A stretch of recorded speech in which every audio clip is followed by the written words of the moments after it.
So, not until nalaman ko kung ano ba talaga yung dahilan ng tinatawag na approach anxiety. Okay, sa approach anxiety ko.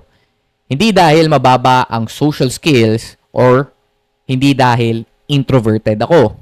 Pero dahil sinungaling ako. Ganto kasi yun.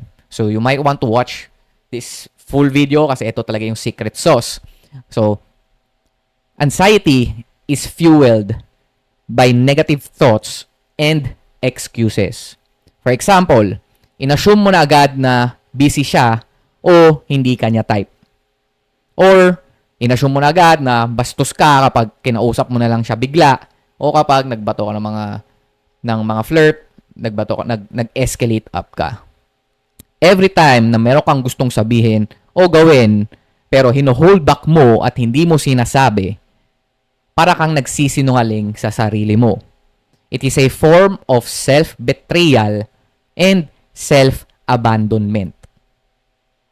So in short, ang ginagawa mo is self-rejection.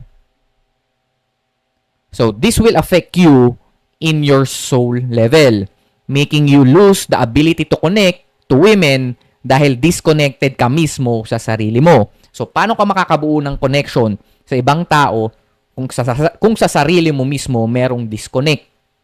Okay, hindi nagtatagpo yung nararamdaman mo, yung gusto mong sabihin, yung desire mo sa utak mo. Kumbaga may nagfi-filter.